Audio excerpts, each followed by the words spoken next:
யாருக்கு தான் ஓட்டு போடுவேன்? இப்போ விஜய் குரல் கேட்ட உடனே அதுக்காக விஜய்க்கு தான் ஓட்டு போடணும் அப்படின்னு ஒரு நம்பிக்கை எனக்கு ஆயிடுச்சு.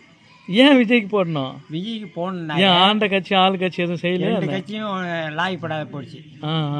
ரெண்டு பேரும் இப்போ அவங்கவுங்களும் சம்பாதிக்க ஏற்பட்டுட்டு அவங்க மேலே போட்டு இவங்க மேலே போட்டுக்கிட்டு மக்களை போட்டுக்கிட்டு வாதிக்கிறாங்க. ஒன்று சரியாக மக்களுக்காக. இப்போ மாற்று கட்சி விரும்புகிறீங்க? ஆமாம். யார் உங்கள் கட்சி தலைவர்? விஜய் தான் எங்கள் கட்சி தலைவர். சரி, விஜய்க்கு ஓட்டு போடுறீங்களா? அவர் சின்ன என்னன்னு தெரியுமா? அவர் சின்னவா? என்ன பண்ணீங்க என்ன பண்ணீங்க? விசில் தெலுங்கு தான் ஓட்டு போடுவோம். எது இப்போ விசில் என்ன எப்படி ஊதுனீங்க? இப்போ காமிங்க. இப்போ உங்கள் ஓட்டு விஜய்க்கு தான். ஆமாம். ஜெயிப்பார் அவர் சிஎம்மா? கண்டிப்பாக. மக்கள் எல்லாம் விருப்பப்பட்டு நல்ல மாதிரியாக ஓட்டு போடுவாங்க. அவர் தான் நல்லா ஜெயிப்பார். அவரை பற்றி எந்த குறையும் இல்லை. என்ன வேலை பண்ணுறீங்க? விவசாயியா நீங்கள்? ஆமாம், விவசாயி தான். சரி சரி சரி.